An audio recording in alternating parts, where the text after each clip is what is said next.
Hi YouTube, Timothy Unkert here. In this video, I'm going to show you how I set up Emacs once I set it up on a Chromebook without Elisp.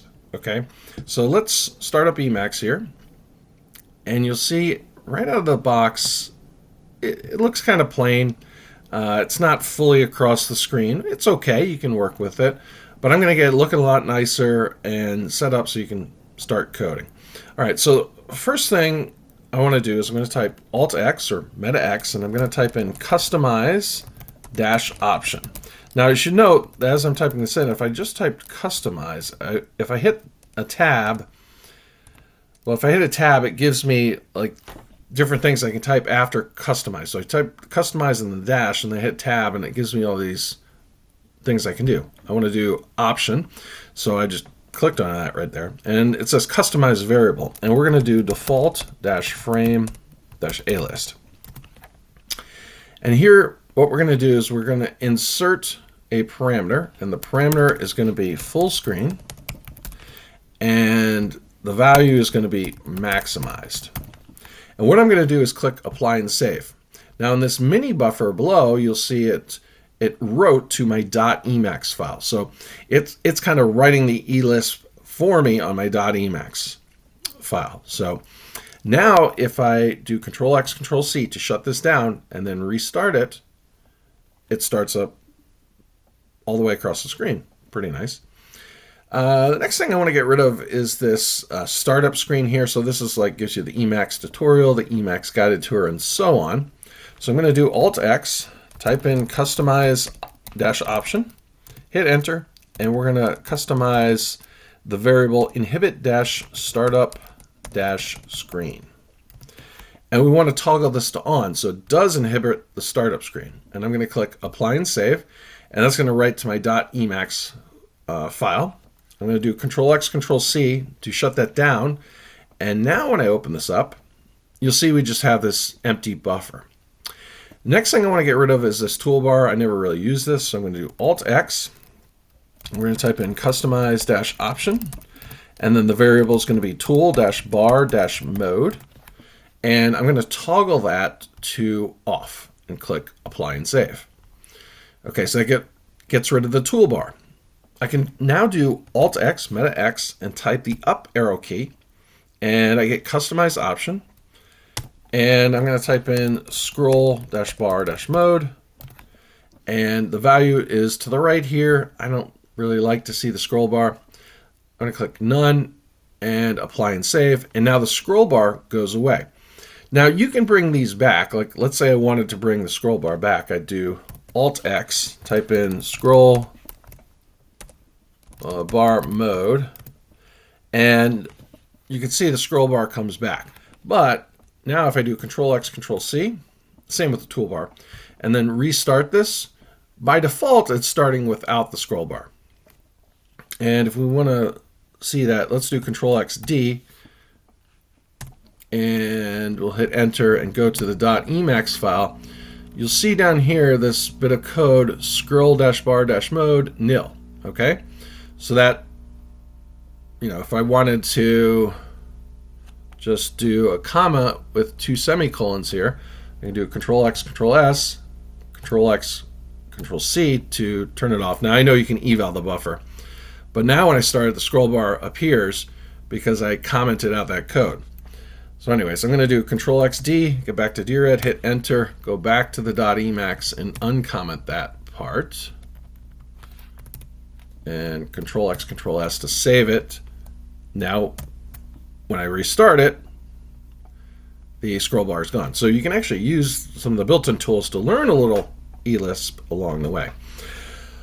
All right, the next thing I want to do is change the font. So I'm going to go to Options, Set Default Font, and I've installed some fonts. I have a different video on this channel about that. Check that out.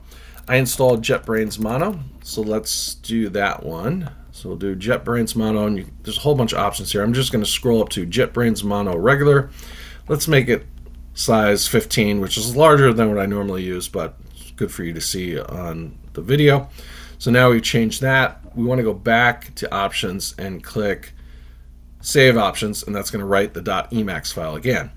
Now I don't really like by default having the menu bar showing even. I like a really minimal experience.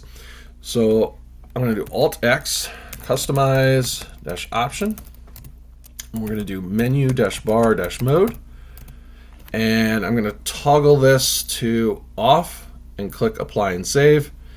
And that's going to write the .emacs file again. So now, if I am starting this up, we've got a very blank slate to start, which is pretty nice. The next thing you might want to do is you might want to install a package from Melpa. So to be able to do that, I'm going to do Alt X, type in customize dash option, and we're going to customize the variable package enable at startup, and I hit tab to autocomplete that. So I'm going to hit enter, and all I have to do is just hit enter, and now I can do Alt X, customize option, and we're going to type in package dash archives. Okay, and we see we've got the GNU package archives and the non-GNU. I'm going to insert another one and type this one as Melpa, and in the URL I'm going to type https://melpa.org/packages/ and we'll click apply and save. And let's just close out Emacs and reopen it just to reinitialize that. Again, you could eval the buffer. But anyways, so what I'm going to, your Emacs buffer or .emacs file.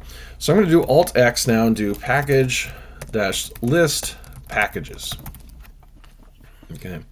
And that's going to go out and refresh the packages that we can install.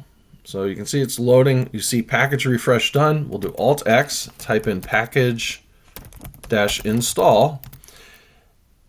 And it's going to wait a minute. I'm going to type doom-themes. And I hit tab to autocomplete that. And we're going ahead and the package Doom Themes is installed. Let's do Alt X and we're going to type in customize-themes. And now we can do Control N just to scroll down here and pick a theme. Let's pick, let's do Doom Shades of Purple. It's going to ask you if you really want to load this. I'm going to say yes. And you want to treat this theme as safe in future sessions. I'm going to say yes. And now we've got Shades of Purple. And we can go up here. I did Alt Shift and the left arrow bracket to get up to the top of the page. Now hit enter on save theme settings. So now if I close this out and start it back up, you see here that we've got Shades of Purple as our theme. Another thing I like to do, let's do Alt X, we'll do package-list packages. I like to play around with the status bar here. And I'm going to do Alt X, package install, and let's do the Doom modeline. Okay. Hit enter, that'll go ahead and install that. Now we do have to put a little bit of code in here. And let's actually go and just search for Doom modeline here. And we got this GitHub page. Now it does note, if we scroll on down here, that the package is able to display icons if nerd icons package and the required fonts are installed. So run Meta X or Alt X nerd-icons install-fonts. I've done that already. But if you want the icons to display properly, you do have to do this. What we do need we'll put this in the .emacs. It says init.el, but we'll put this in the .emacs at the bottom is this line of code here. So I'm just going to go and copy that. And we'll do Control XD, hit enter, go to the .emacs, Alt Shift right arrow bracket here, and do Control Y to paste that in, then Control X, Control S to save it. And now we'll restart. So Control X, Control C, and we can close this out. and we'll restart it. And you notice we've got a different status bar here. Looks a little nicer and so on. So that's what I really like to do just to get started with Emacs, make it look nice out of the box. Hopefully you enjoyed this video. I'll do some other dives on this channel into Emacs, running it on a Chromebook and that kind of stuff. It's really kind of a cool program. I suggest you give it a try. Check it out. If you could like and subscribe, that's free and it really helps the channel. And thank you for watching. Hope to see you in the next one. Bye.